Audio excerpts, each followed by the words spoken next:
علامہ فخر الدین رازی رحمۃ اللہ علیہ تفسیر کبیر میں لکھا ہے کہ قیامت کے دن اللہ تعالیٰ بادشاہ کو، غلام کو اور بیمار کو حساب کتاب کے لیے بلائے گی تو بادشاہ سے پوچھے گا کہ تو نے میری عبادت کیوں نہیں کی؟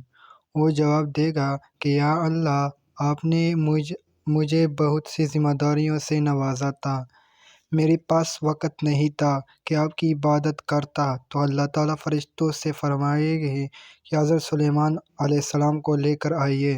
پھر اللہ تعالیٰ اس بادشاہ سے فرمائے گا کہ دیکھیے، یہ بھی بادشاہ تھے، انسان، جنات، چرندے پرندے، بلکہ ہوا پر بھی ان کی حکومت تھی، مگر میری یاد سے غافل نہ رہے۔ اے بندہ، تو جھوٹا ہے۔ پھر ایک غلام یا نوکر کو بلائے گی کہ تو نے میری عبادت کیوں نہیں کی؟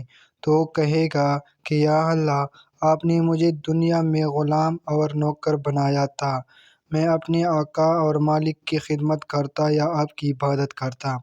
تو اللہ تعالیٰ حضرت یوسف علیہ السلام کو بلائے گی اور فرمائے گی کہ دیکھیے، یہ بادشاہ مصر کے زر خرید غلام بھی تھے، مگر میری یاد سے غافل نہ رہے۔ اے شخص، تو جھوٹا ہے۔ نمبر 3، پھر بیمار کو بلا کر پوچھا جائے گا کہ تو نے میری عبادت کیوں نہیں کی؟ وہ کہے گا یا اللہ، آپ نے مجھے بیمار بنایا تھا۔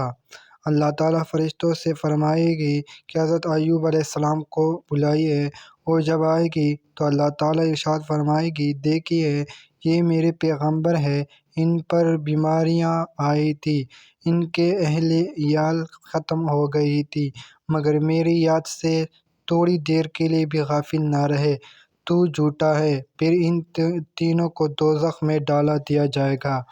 فائدہ: اس حدیث شریف میں کتنی وضاحت ہے کہ قیامت کے دن یہ بہانے کام نہیں آئیں گے۔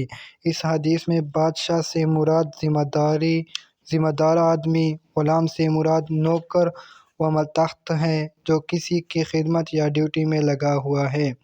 ایک حدیث میں ہے کہ 3 بندوں کو قیامت کے دن دوگنا اجر ملے گا۔ ان میں ایک وہ غلام بھی ہے جو حقوق اللہ اور حقوق العباد دونوں ادا کر رہا تھا۔ ایک وہ شخص جو پہلے انبیاء کرام علیہ السلام پر ایمان رکھتا تھا، یعنی اہل کتاب میں سے تھا، اور وہ پھر رسول اللہ صلی اللہ علیہ وآلہ وسلم پر بھی ایمان لے آئے۔ اور تیسرا وہ ہے کہ جس نے ایک باندھی یعنی کنیز کی صحیح تربیت کی، اس کو تعلیم دی اور پھر اسے آزاد کر کے اس کے ساتھ شادی کی۔